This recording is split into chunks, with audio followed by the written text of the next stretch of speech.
Boa noite a todos e todas que estão nos acompanhando. Eu sou a Rosilene Correia, sou da direção da CNTE, secretária de Finanças. Sou também pedagoga, professora da Rede Pública do Distrito Federal, mas aposentada, porém na luta. Então, estamos aqui hoje, um prazer enorme aqui, professor Miguel Arroio, que é um conhecidíssimo nosso, queridíssimo e muito respeitado pela sua trajetória, pelo trabalho que ele faz, sua dedicação à educação. Vou falar rapidamente aqui um pouquinho da trajetória dele, e depois, inclusive, ele pode complementar, que certamente tem muito mais coisas aí para acrescentar. Então, o professor Miguel Arroio, ele possui graduação em Ciências Sociais pela Universidade Federal de Minas Gerais. Isso foi lá em 1970, não tem problema em falar período não, né, professor? Tem mestrado em Ciência Política pela Universidade Federal de Minas Gerais, em 1964, e doutorado, PhD em Educação, em Stanford University, e é professor, isso em 1976, e é professor titular emérito da Faculdade de Educação de Minas Gerais, então da Universidade Federal de Minas Gerais. E ele foi secretário adjunto de Educação da Prefeitura de Belo Horizonte, coordenando e elaborando a implantação da proposta político-pedagógica Escola Plural, que nós já conhecemos muito bem, acompanhamos muito bem aí os efeitos da Escola Plural. Aqui no DF nós tivemos Escola Candanga. Você acompanhou também isso aí. E acompanha propostas educativas em várias redes estaduais e municipais do país. Tem experiência na área de educação com ênfase em política educacional e administração de sistemas educacionais, atuando principalmente nos seguintes temas: educação, cultura escolar, gestão escolar, educação básica e currículo. E eu vi outro dia o senhor, uma das entrevistas, exatamente comentando, fazendo a crítica do MEC, que deixou de ser cultura também, né? Educação e cultura, como se essas coisas estivessem intrinsecamente juntas, né? A gente não tem como pensar a educação sem pensar cultura. Além de tudo isso, podemos destacar que Arroio é um grande defensor do direito à educação como formação humana, na especificidade de cada tempo humano. Participa ativamente do movimento docente, já fez parte da nossa CNTE, nossa confederação, e acompanha hoje o Sindiúte em Minas Gerais. Então, ele é esse professor com esse currículo que dispensa comentários e também aí um guerreiro nosso, defensor da educação e dos movimentos sociais. Então, é um prazer enorme ter o senhor aqui conosco hoje, num momento extremamente delicado, né? Mas falar de educação é sempre uma forma da gente pensar para frente e pensar com otimismo. Eu não consigo falar de educação num tom que não seja positivo e de pensar uma educação viva e alegre, porque, afinal de contas, a educação é um direito e o nosso tema aqui é o direito à vida, defesa da vida e direito à educação, é as duas coisas, no momento em que, além de uma pandemia, nós temos também um governo, um presidente da República, que não só ataca severamente a educação, mas também não tem menor zelo pela vida do povo brasileiro. Então, é nesse quadro tão difícil, tão delicado, que a gente vai aqui bater um papo, portanto, com o professor Miguel Arroio, que com certeza tem muita gente aí, já tinha muita gente nos aguardando. Eu ainda falei que eu sou, assim, estou tendo o maior privilégio em ser eu hoje, estar aqui nesse espaço. Nós estamos fazendo lives todas as terças-feiras, às 18 horas, mas com certeza foi um presente enorme eu poder estar aqui participando nesse momento. E muita gente aí aguardando, porque o nome, como eu disse, já dispensa qualquer comentário.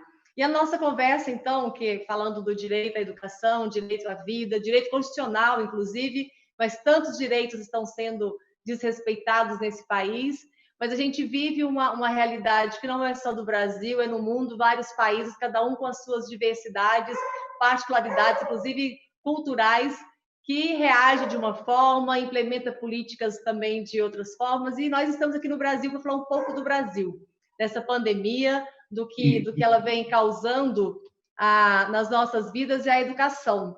Então, como é que a gente pode conciliar nesse momento esses valores?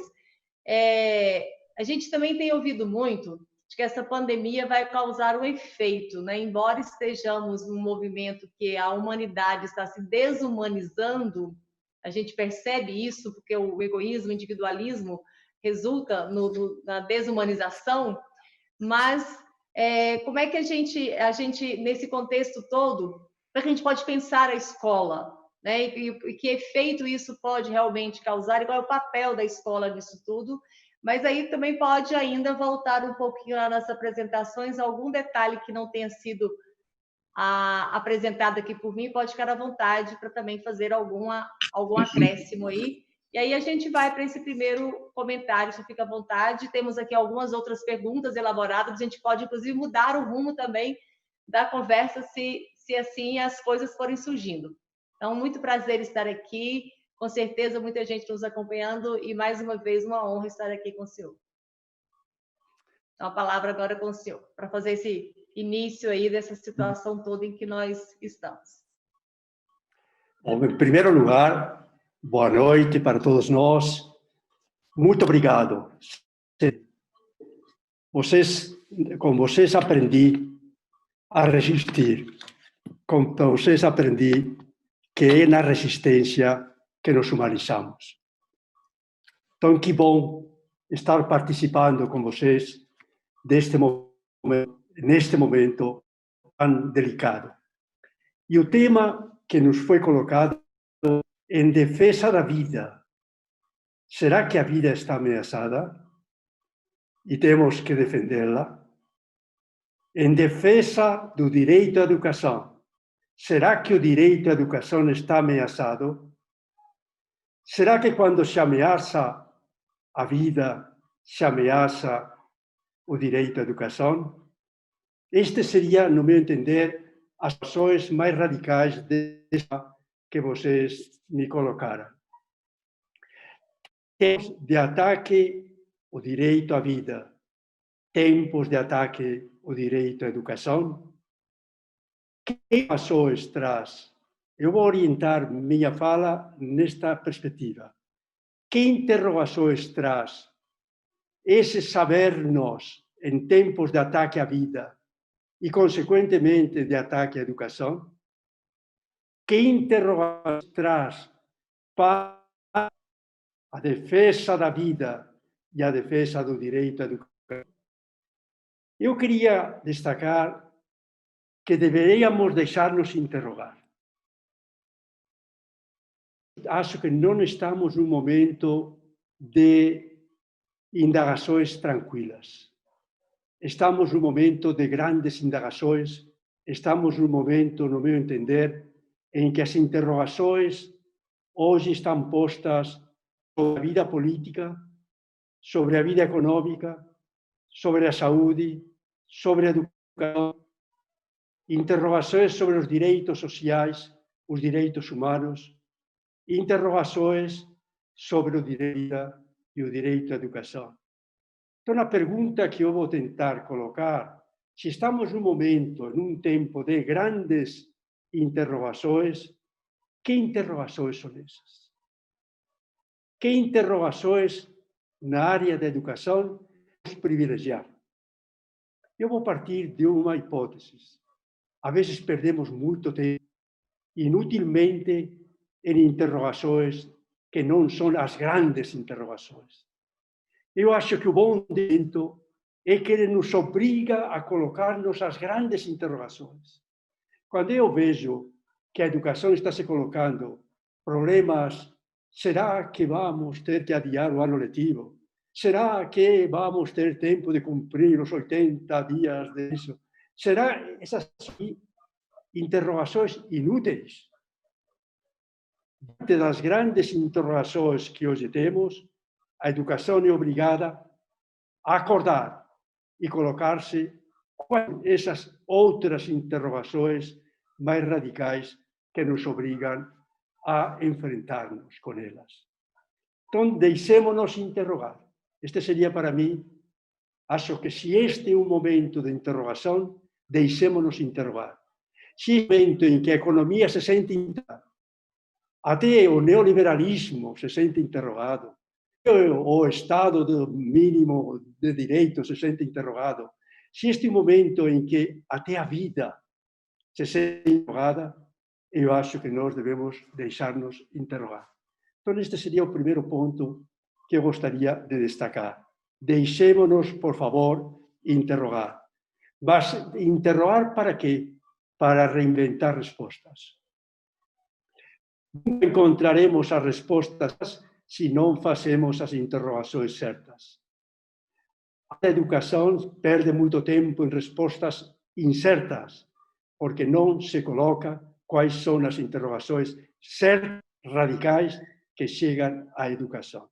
Então, esta vai ser a linha em que eu vou tentar conduzir este diálogo com vocês aqui, que me pareceu tão interessante ser convidado. Então, primeiro ponto que eu vou colocar. Estamos em tempos de incertezas, em tempos de dúvidas, em tempos de duvidar de verdades, de duvidar de valores proclamados, hegemônicos. Isto é bom. Isto é bom. Quando estamos tranquilos nas respostas, insisto, é porque estamos tranquilos nas interrogações. Uma das coisas importantíssimas neste momento de pandemia é que estamos ligados a nos nas interrogações mais radicais. O mundo inteiro está se perguntando: e a vida? E a vida? E a morte? E mais um cair, e mais tantos que vão caindo. Olha, você quando liga a televisão, parece que estamos em um bombardeio diante de realidades que pareciam certas. A vida como valor, a economia como valor, o progresso como valor, o desenvolvimento como... Tudo isso parecia tão certo, tranquilo. O Estado de Direito, o Estado de Bem-Estar, o Estado democrático de Direito, tudo parecia certo. De repente, tudo isso parece que se desmorona. Parece como se fosse um voto que desmorona todo o que parecia tranquilo. Este momento, vamos chamar assim, de terremoto, eu acho extremamente importante. Por quê? Porque sempre que há um terremoto, verdades desocultadas, verdades soterradas ficam ao descoberto.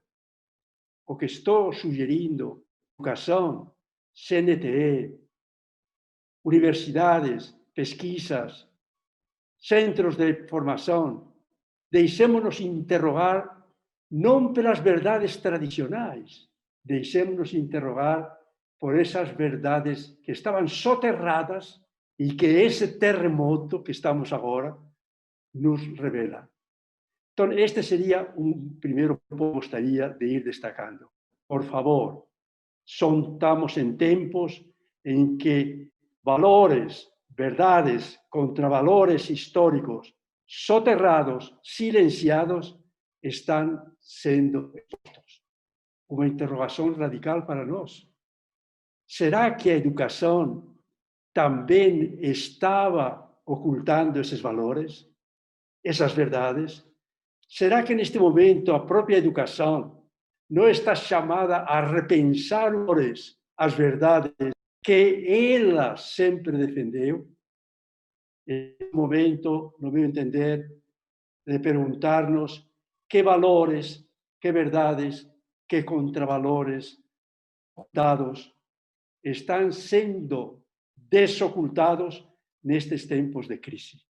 Então, esta seria uma primeira indagação que eu colocaria para esta noite e para refletirmos.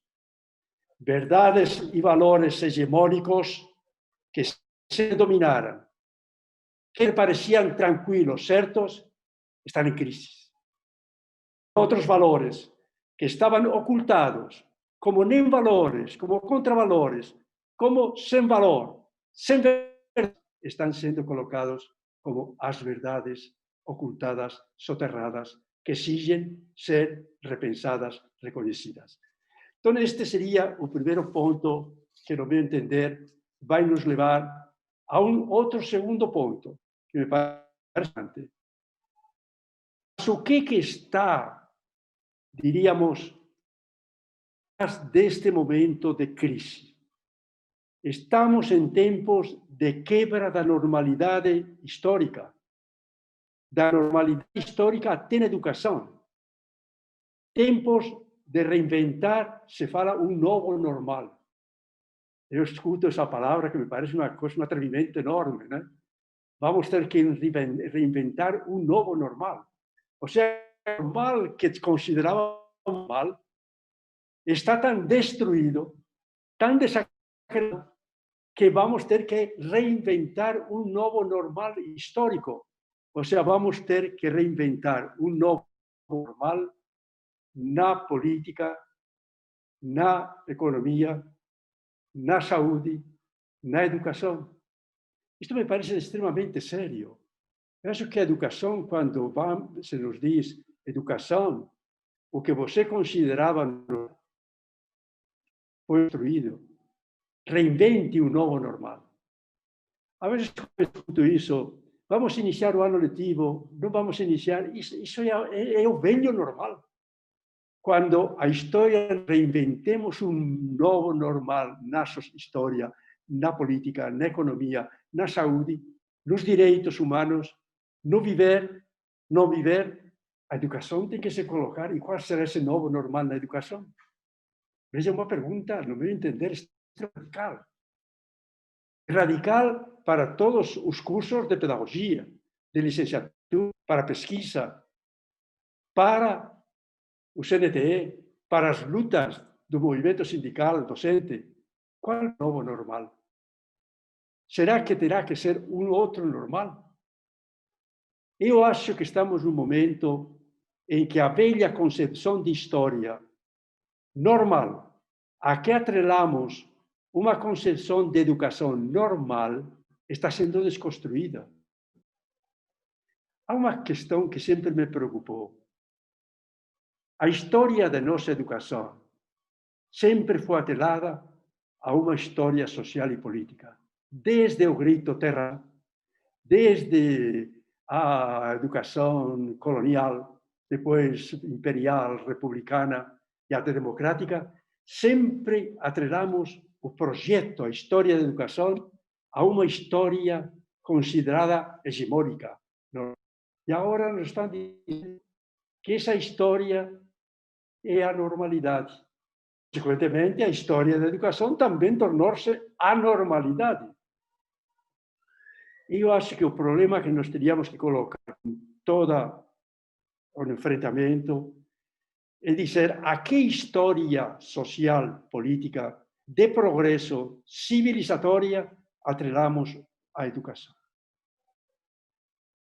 Será que a história da educação, atrelada a esse progresso de civilização, não nos obrigou a uma história da educação que agora está sendo desconstruída? Se a história está sendo desconstruída, a educação atrelada a essa história terá que ser desconstruída. O que eu estou sugerindo neste diálogo é que nós, educadores, estamos interrogados a ser mais radicais. Porque essa radicalidade que está sendo colocada nos debates da história, nos debates da política, nos debates da economia, nos debates de uma nova normal, novo normal. Então, o que, no meu entender, este momento nos está, diríamos, cutucando de uma maneira muito interrogativa e muito radical. Educação se repense radicalmente em seu atrelamento à história que está sendo ameaçada, a história que está caminhando para uma anormalidade. Se repense radicalmente nesse atrelar a história da educação a essa história que agora está sendo decretada como a normalidade. Todo tempo de quebra da história termina sendo um tempo de quebra da história da educação. Isto é muito sério para o movimento sindicalista docente. Está muito sério para os cursos de pedagogia. Está muito sério para o humanismo pedagógico. Isto é muito sério. Os humanismos pedagógicos foram atrelados desde a paideia a um projeto de história. O que foi a paideia? Pedagogia. Prepare essa infância para o dessa política. Não era isso? E o que foi depois aqui quando chegaram os colonizadores? Educação, igreja, faça parte de nossa história. que seja uma história de humanização, que seja uma história com a selvageria, uma história de acabar com as inumanidades. Sempre, não sei, foi da educação, foi uma história atrelada à história política, à história social, à história de progresso, à história de civilização. Então, esta interrogação, já que me coloquei como problema, que interrogações chegam hoje à educação, chegam hoje à formação de professores, chegam hoje aos educadores em sua prática, chegam até a movimento sindical, esta é uma interrogação radical.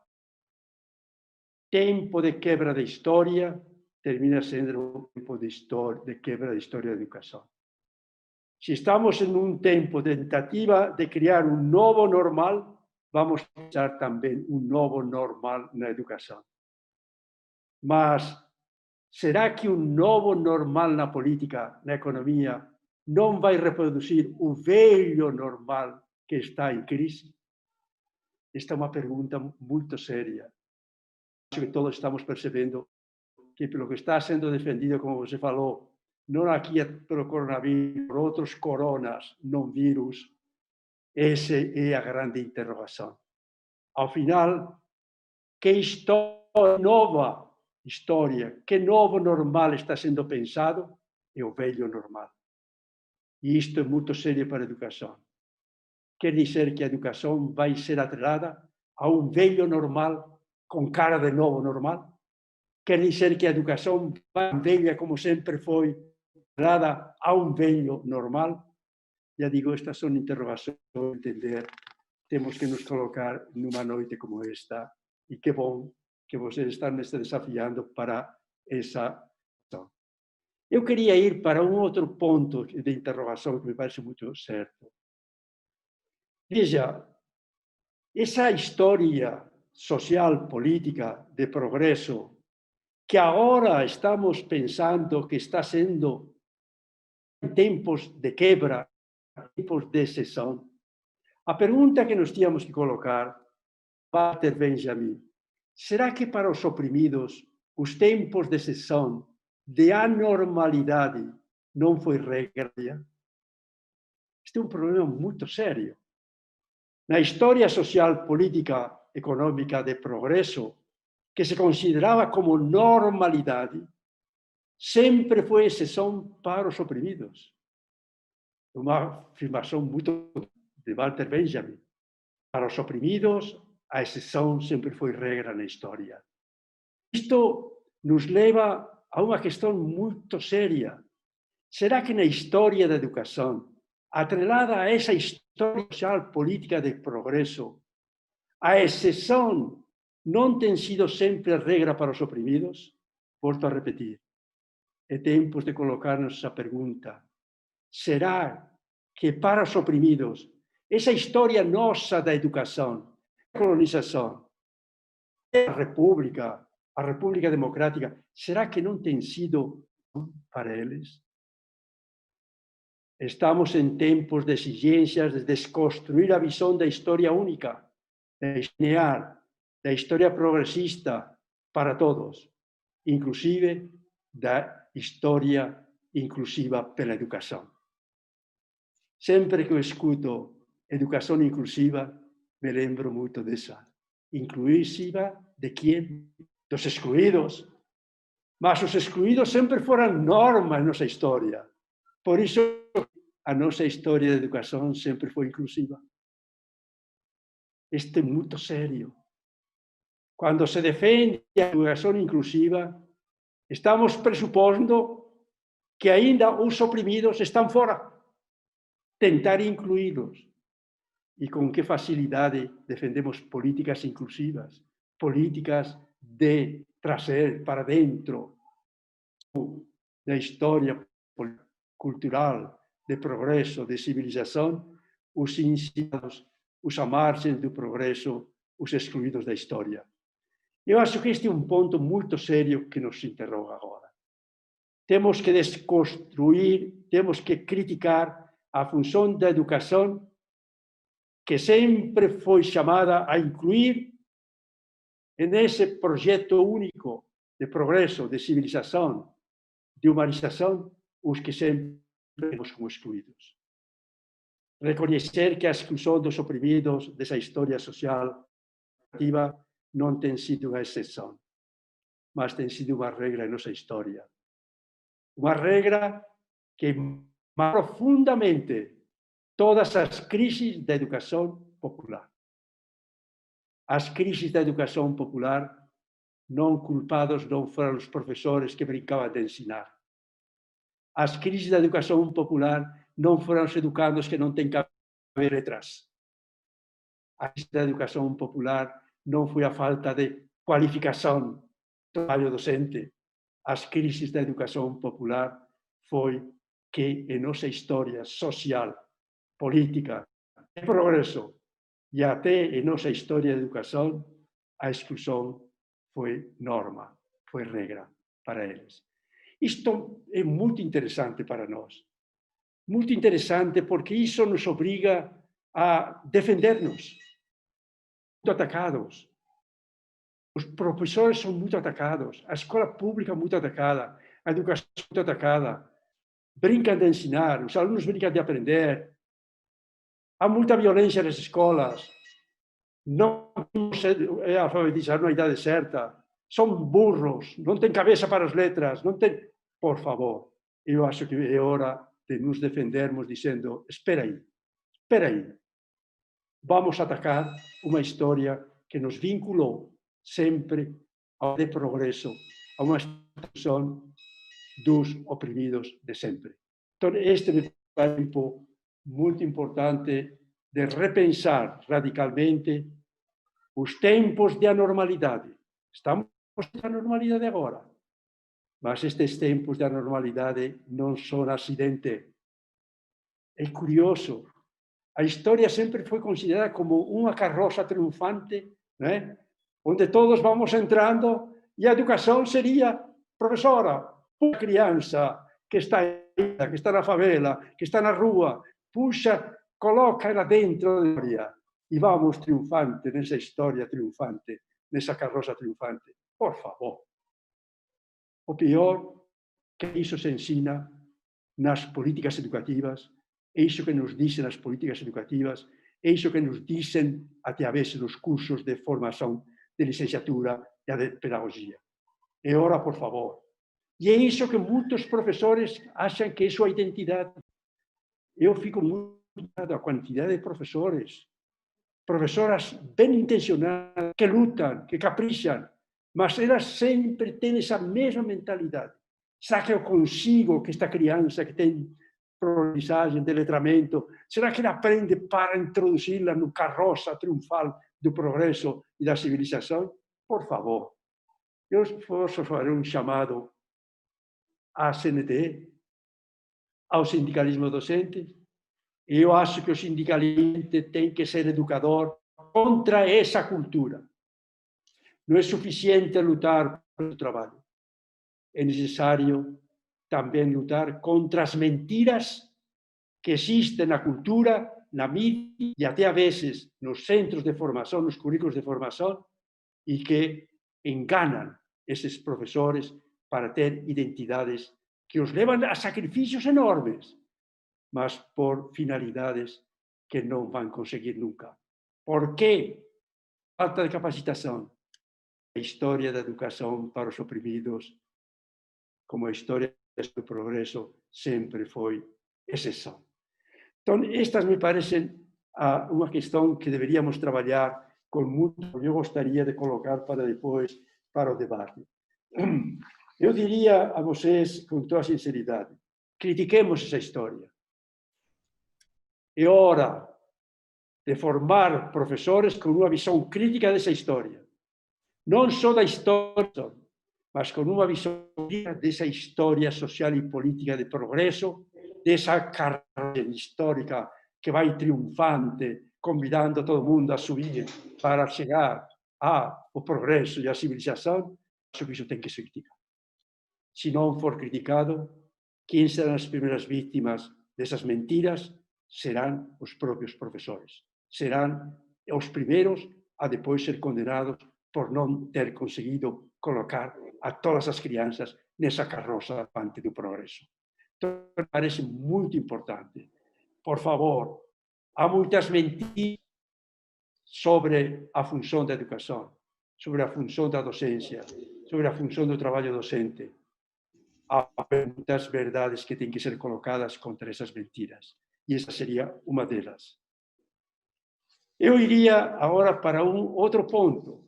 O quarto ponto que me parece importante, já que coloquei que estamos em tempos de interrogar-nos. Uma interrogação hoje. Eu coloquei uma interrogação sobre a história. Agora queria colocar uma interrogação sobre a vida. Estamos num tempo...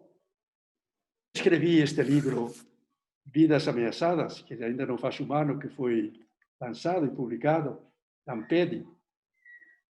Muita gente me pergunta, mas Arroyo, você estava prevendo tantas vidas ameaçadas pelo coronavírus? Eu não.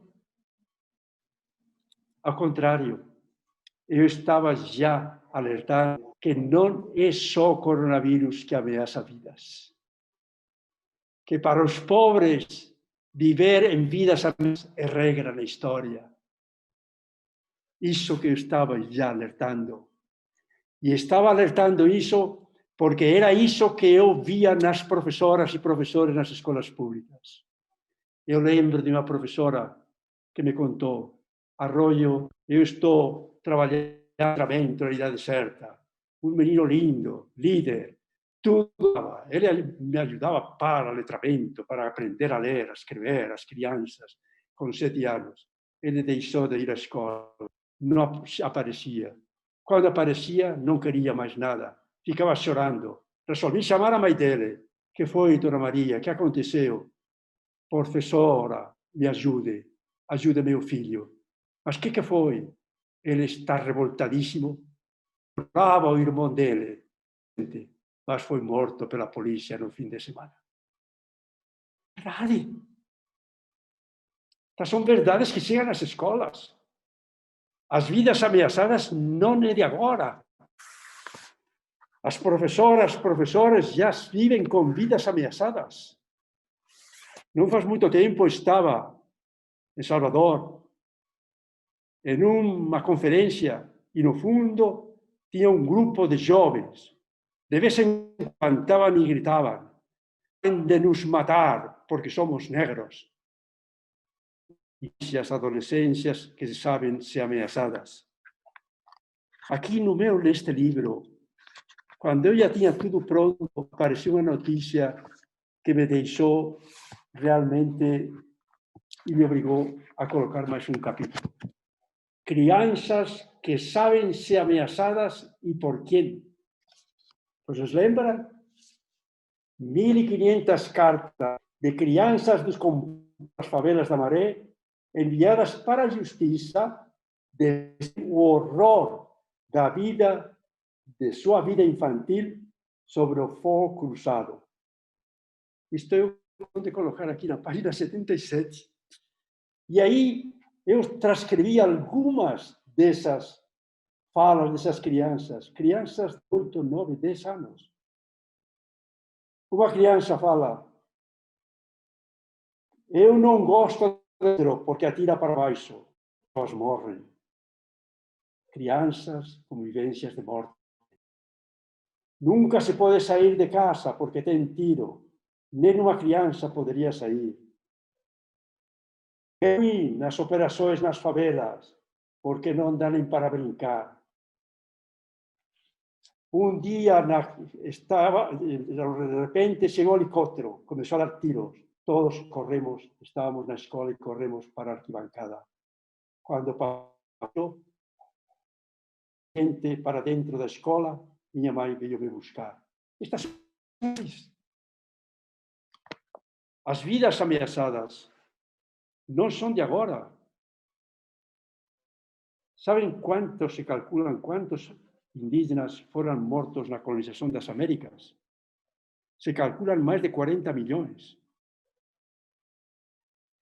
Indígenas ameaçados na colonização das Américas, num projeto educativo civilizatório. Quantos negros morreram nos barcos? Quantas crianças morreram nos barcos? Quantas morreram nas sensadas? Quantas morreram nos pelourinhos? Ou seja, as vidas ameaçadas não é uma questão de agora. É uma questão histórica. Não é uma exceção, é uma regra.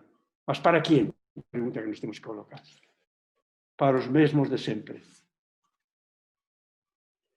Estamos num momento em que eu sinto-me interrogado.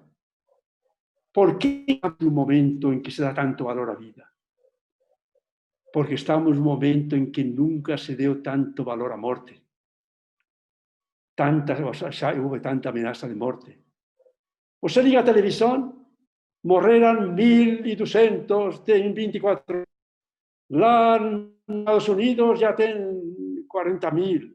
Na Espanha, 25.000. Aqui no Brasil vamos chegar a 50.000. Ou seja, estamos num momento em que somos obrigados a reconhecer a vida pela ameaça à vida.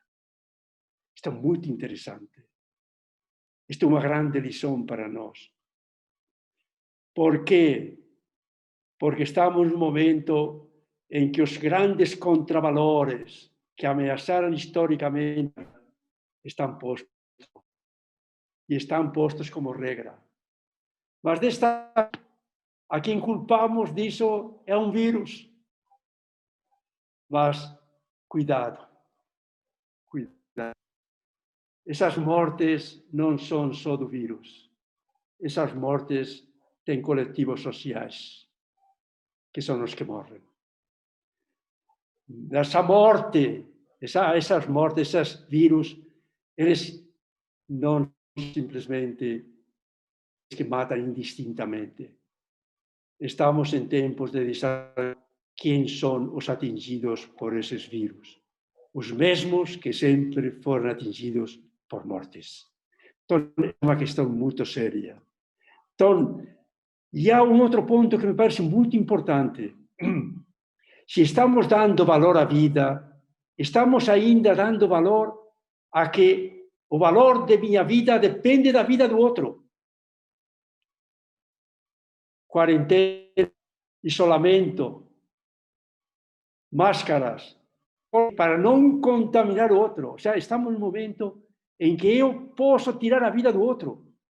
O outro pode tirar minha vida. Ou seja, estamos num momento em que o jogo da vida é um jogo não individual, é um jogo coletivo. Dependemos das vidas dos outros.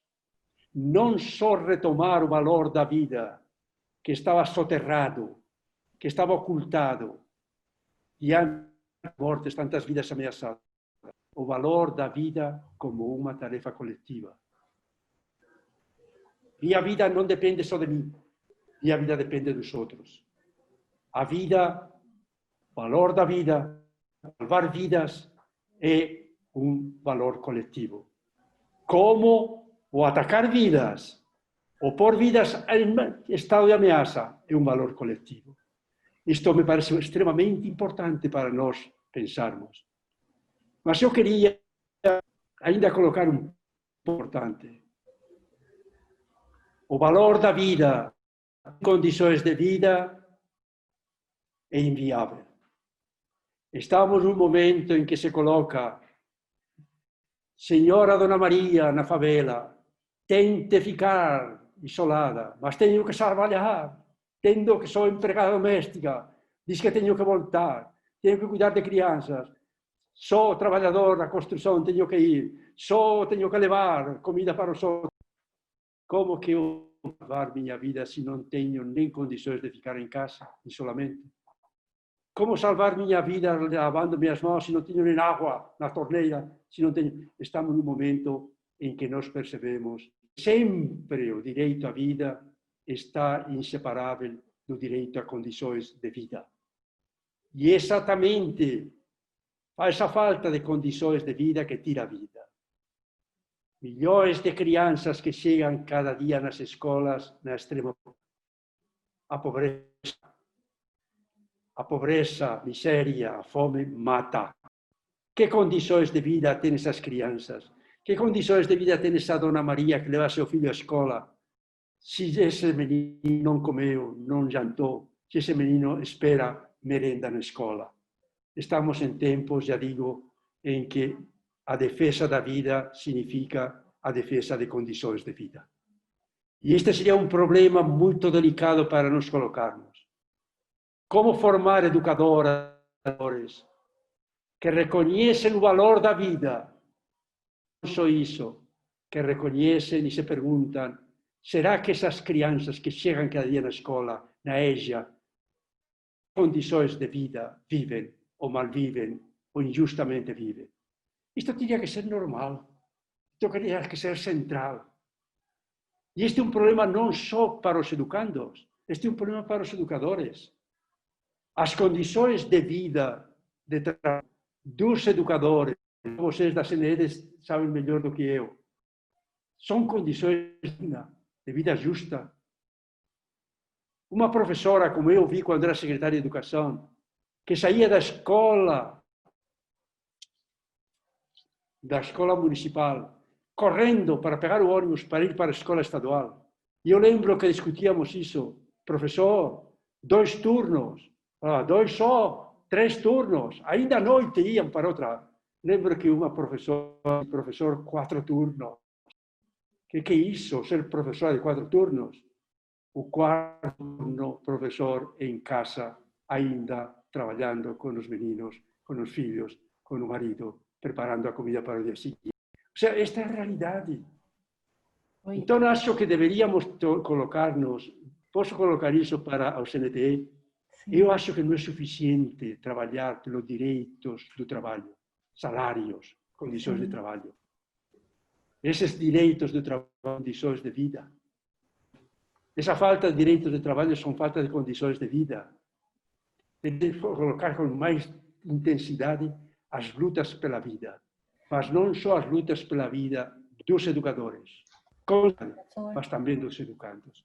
Queria narrar uma história que me aconteceu quando era secretário. Uma escola resolveu mandar 20 adolescentes embora da escola porque diz que eram violentos e que estavam acabando com a ordem e a paz na escola.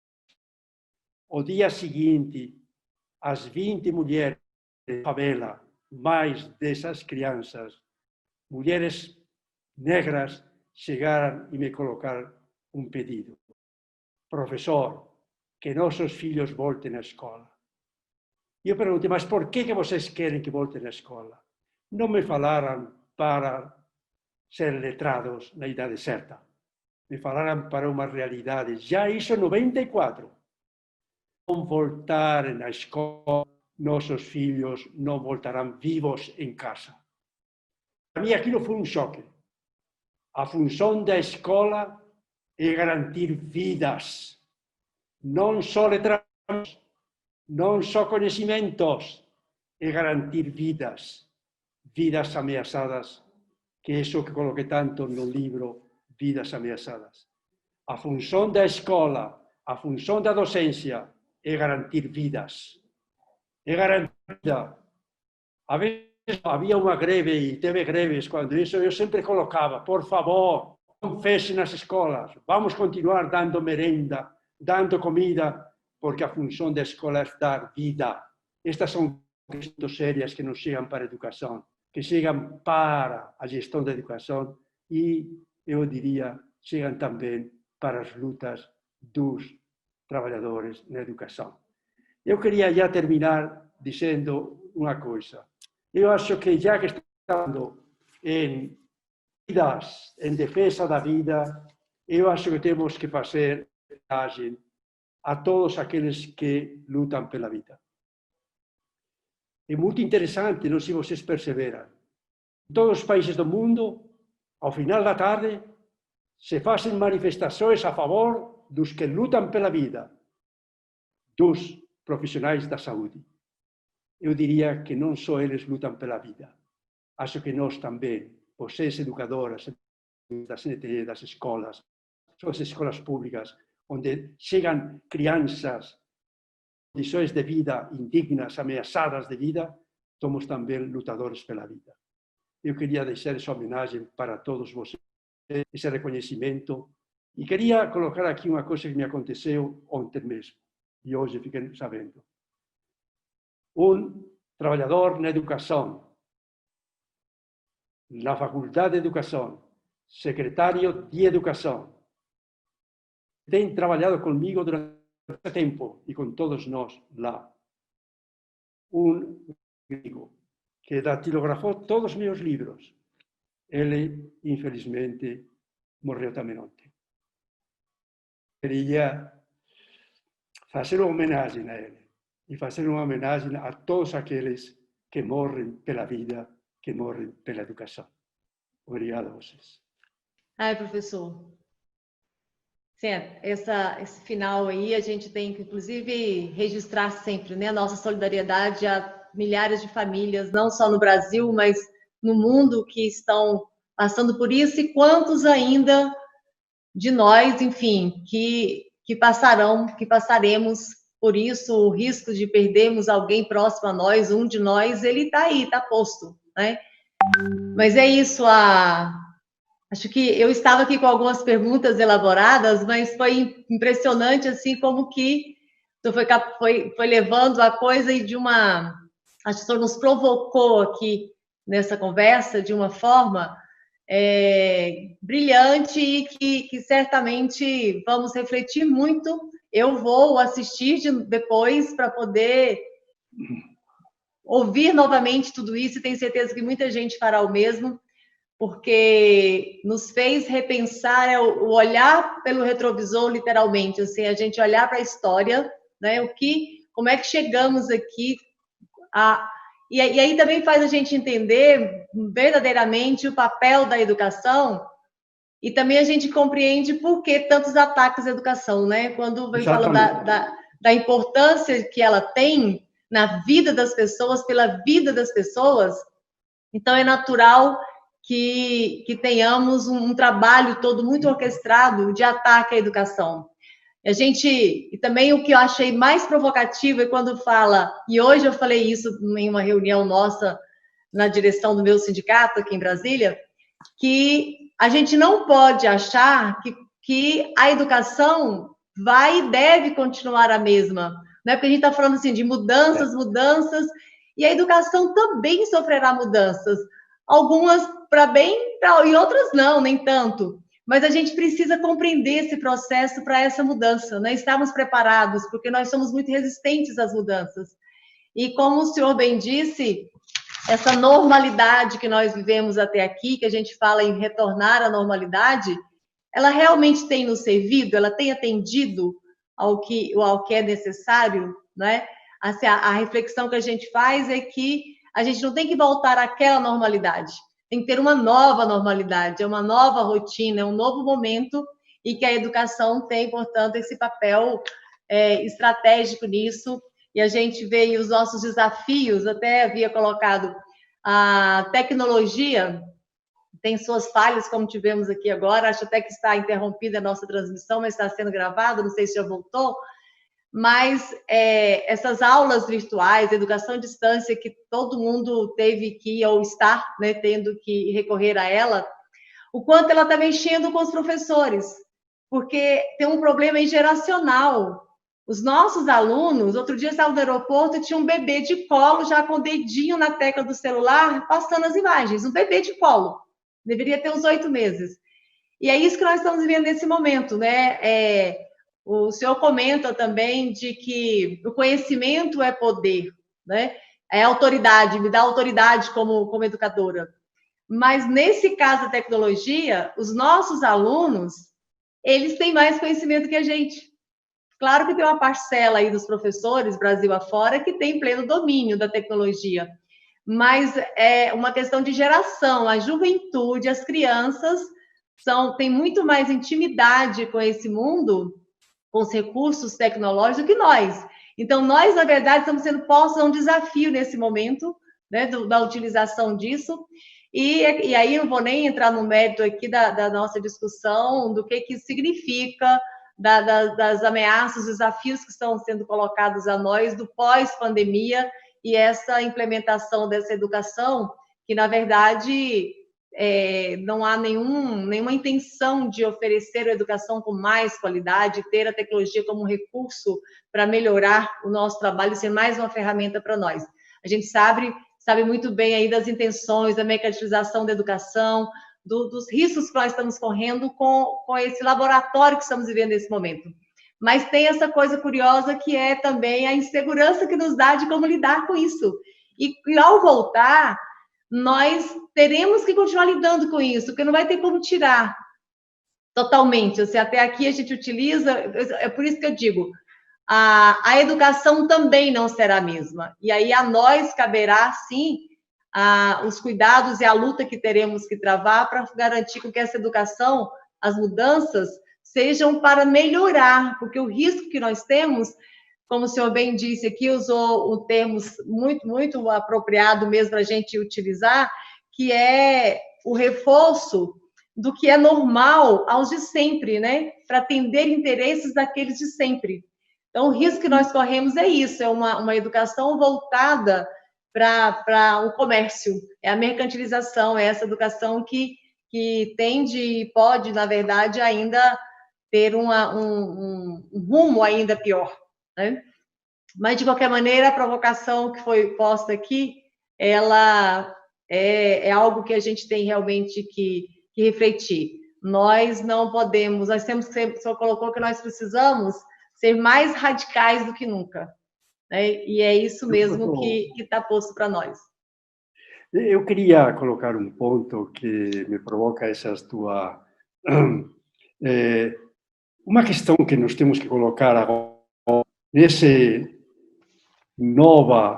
voltar para a educação, é estas crianças, adolescentes, que están vivendo esa pandemia, que están vivendo esas noticias, que están vendo na televisión a toda hora falar en mortes, que están vendo fillas chorando porque súa mãe morreu, que están vendo a mãe chorando porque a avó morreu, que están vendo enterrar en covas vivas.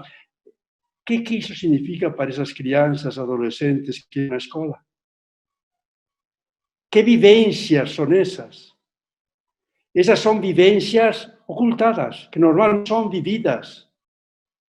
A imagen que nos temos de infancia feliz a cantar, alegría, esa cosa linda, roseira que nos vamos cuidar, jardineiros, tudo iso non é realidade para esas crianças. A miña questão, voltando agora á nova normalidade, como van ser traballadas esas vivencias tan radicais, tan duras, esas marcas que esas crianças levan, viver con a morte, e morte a veces até de parentes, ou conviver con noticias a toda hora de mortes, iso como vai ser traballado? De voltar e o professor ter morrido? Sabes iso? Ou alguén da familia ter morrido, ou ter visto tanto, e tudo iso. O profesor de estatística vai traballar iso? O profesor de historia vai traballar esa historia? O profesor de gramática, letramento, vai colocar Eva viu a uva ou vai colocar eu vi muita gente morrendo? Estão entendendo? Sim. Então, esta é uma questão muito séria. Tem categorias que trabalham com tecnologia, que você falava, mas tem categorias que trabalham com pessoas. Essa criança que você viu no colo da mãe, mexendo, em realidade, educá-la não vai ser o teclado. Quem vai educá-la é a mãe. A mãe. Está entendendo? Sim. A formação de um ser humano só se faz através de outros humanos. A tecnologia, se ela for inhumana, não colabora com a educação de humanos. Isto temos que ter clareza. Então, quando se fala muito de educação à distância, não existe educação à distância. Poderá existir letramento, matematicamente, ou historiamento à distância, aprendizagem à distância. Mas a educação exige convívio com humanos. E esta é a grande questão que temos que nos colocar. somos educadores, por favor, não somos docentes, não somos só ensinantes. O direito não é só aprendizagem, é o direito à educação. É o direito à educação. Você falava o C do MEC. O C do MEC era C de cultura, não é C de conteúdos a ser aprendidos. Que empobrecimento radical. Todo empobrecimento da educação termina sendo empobrecimento de nossas identidades docentes, educadoras. Eu acho que temos muito cuidado com a tecnologia. Muito cuidado. Tá? Está sendo a nossa guerra do momento. Claro. Né? Sendo a nossa guerra do momento. Diagnosticar com a tecnologia à distância. Não dá. Não dá. Um pediatra à distância, muito bem, mas não dá. Uma mãe, daqui a pouco a maternidade à distância. Será que dá? Quando a gente fala em humanizar, aí pensar na educação à distância é exatamente o processo contrário, né? É a grande questão que estamos agora em jogo. Uma das interrogações, das verdades mais ocultadas que está trazendo este coronavírus e esta pandemia é que a vida que está sendo ameaçada é a vida de humanos. É isso. E a minha e a do outro. Se ameaçam vidas humanas, se ameaçam percursos humanos, ameaça a possibilidade de formar humanos. Então, eu costumo comentar sempre que a escola, e a maior prova que nós tivemos agora é de que a escola é o espaço mais público que a gente tem de maior convívio humano, tanto é que é um dos primeiros lugares que todo governo tomou a medida de suspender as aulas, né? Porque é um lugar onde você realmente tem um convívio diário, o ano inteiro, as mesmas pessoas. Exatamente. Nesse convívio. Então, é isso que é a escola. Então, quando a gente pensa numa educação à distância, a escola tem um papel que uma educação à distância jamais vai cumprir. E não tem como, né? Não, sabe o que me tranquiliza, professor Miguel Arroio? É que não tem como dar certo, sabe? Estão insistindo nisso, mas não tem como dar certo, por essas razões que o senhor colocou muito bem. Então, nós estamos tendo agora, enfrentando isso no Brasil todo, tanto municípios quanto os estados estão implementando, insistindo, meio que na marra com essa história das aulas virtuais e outros dando outros nomes, mas a gente sabe que é uma questão do governo tentando dar uma resposta, acha que tem que dar, e se aproveitando desse momento, como eu disse, para outras intenções e outros feitos, mas que a gente sabe que isso não vai dar certo. Vai durar pouco tempo e nós teremos que, sim, aí, claro, teremos um período aí de um retorno, de uma volta à escola, e será uma outra escola, e por um bom tempo uma escola doída, sofrida, porque as pessoas voltarão com isso, como o senhor bem disse, as crianças estão em casa assistindo televisão, e a televisão noticiando o dia inteiro mortes, mortes e mortes. Nós nunca imaginamos, não nos preparamos para viver Aliás, ninguém se prepara para viver uma realidade dessa, né?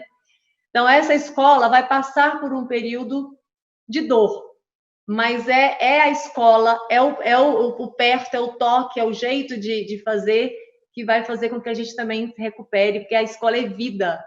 Então, quando o senhor citou o caso dessas mães, é isso, a escola é vida. E por isso que a gente tem certeza... E quando essas vidas que chegam às escolas são ameaçadas, a escola tem que ser protetora de vidas. Exatamente. Protetora de vidas. E quem protege vidas não é a tecnologia. Não. Quem protege vidas são quem são. Veja, nesse livro, Vidas Ameaçadas, eu fiz questão de colocar aqui na capa quem uma mulher mãe protegendo seu filho. Olha, a imagem aqui, forte. Aqui no final, coloquei uma fotografia, não dá para ver, uma fotografia em que coloca aí tá bom. Uma marcha de mulheres negras enquanto eu luto. Luto de luta e luto de luto. Mas contra o genocídio de seus filhos negros. Esta é o que nos tem que salvar. Isso que temos que aprender. com quem aprender este novo real que vamos viver agora. Aprender com os que lutam por vida, com os que lutam por proteção, por cuidado. Aprender com aqueles que mais lutaram em tempos de vidas atacadas. Estamos com os movimentos sociais por vida, movimentos juvenis. Qual é o grito do Sem Terra? Lutemos pela vida, lo que nos é de direito. Estes são os gritos. O movimento também de vocês da CNTE. A luta por vida, a luta por direito, os direitos do trabalho, porque os direitos do trabalho, o trabalho é vida. Mas quando se negam os direitos do trabalho, se nega a vida. É por aí que temos que avançar. Que bom, obrigado a vocês por este... Então, nós aqui agradecemos. O senhor pode fazer aí, se despedir, já estava, né, na verdade, se iniciando a despedida, mas eu agradeço não só em nome da CNTE, mas de todos que estão nos acompanhando, de todos os trabalhadores da educação do Brasil. Certamente muitos estão aí nos acompanhando e nós agradecemos imensamente por estar aqui conosco. Poderíamos ficar aqui mais um bom tempo, como eu disse, falar de educação é algo que nos impulsiona, né? E por isso que também temos certeza de que tudo isso vai passar e a educação vai continuar cumprindo com o seu papel. E eu tenho certeza que voltaremos melhores. Nesse aspecto, eu não tenho dúvida de que a educação vai voltar melhor, porque nós voltaremos melhores. E como o senhor bem disse, a escola é defesa da vida, a educação é defesa da vida, né? Então, aí o senhor pode agora dar o tchau do senhor também para todo mundo que está aí. Eu volto a insistir, queria uma homenagem muito forte, muito a... Eu sei aqui desde 79, com Cindy Uti. O meu primeiro texto que eu escrevi sobre a educação foi sobre o Cindy Uti, a luta do Cindy Uti aqui em Minas Gerais. E o título era Educadores e Trabalhadores se identificam. Que rumos tomará a educação brasileira? Essa é uma pergunta que continua forte até hoje. Vocês estão na história da educação. Sempre que o educador sua identidade, radicaliza sua identidade, a educação se radicaliza.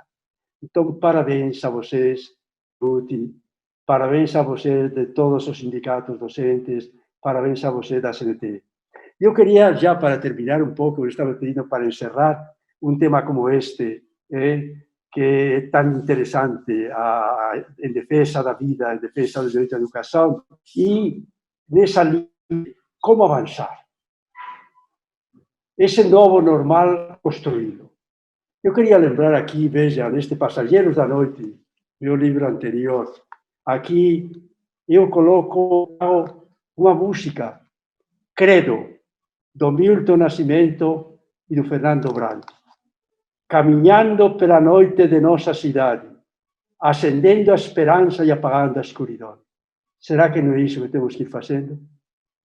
Em tempos de escuridão, de tantas incertezas, de tantas loucuras que vêm lá de cima, não só do virus, mas do corona política, então, vamos caminhando pelas ruas de nossa cidade, derramando juventude pelos corações. E este, para mim, seria a mensagem. Tenha fé no nosso povo, que ele resiste. Tenha fé no nosso povo, que ele insiste. Vamos continuar resistindo. Obrigado. Vamos continuar insistindo. E resistindo. Exatamente. Muito obrigada, professor Miguel Arroio. Foi um prazer enorme estar aqui. Agradeço mais uma vez aqui em nome da direção da CNTE pela presença do senhor aqui. E são momentos difíceis, mas certamente chegaremos lá, né? E é importante nesse momento. Aí quero agradecer também a Cida e a Graciele que fizeram aqui a interpretação para nós, para nossos intérpretes, e dizer que o Brasil vive um momento trágico pela pandemia, mas tem uma situação que nós podemos, sim, mudá-la com mais facilidade, porque nós sabemos como exatamente o coronavírus ainda se estuda muito. para ter uma vacina, enfim, para ter as formas de combate, né, de derrotá-lo. Mas nós temos uma condição de mudar, que é a condição política desse país, a condução política do nosso país. Isso aí nós já sabemos qual é o caminho, nós já estamos vendo todos os dias. Tem uma coisa que eu falo sempre, que tem algo que ninguém pode acusar o presidente da República, que é de tentar enganar as pessoas. Ele é absolutamente transparente naquilo que ele é, naquilo que ele pretende, naquilo que ele faz. Então, cabe a nós, cada cidadão brasileiro e brasileira, mudar essa realidade. Então, por isso que é mais do que nunca, fora Bolsonaro.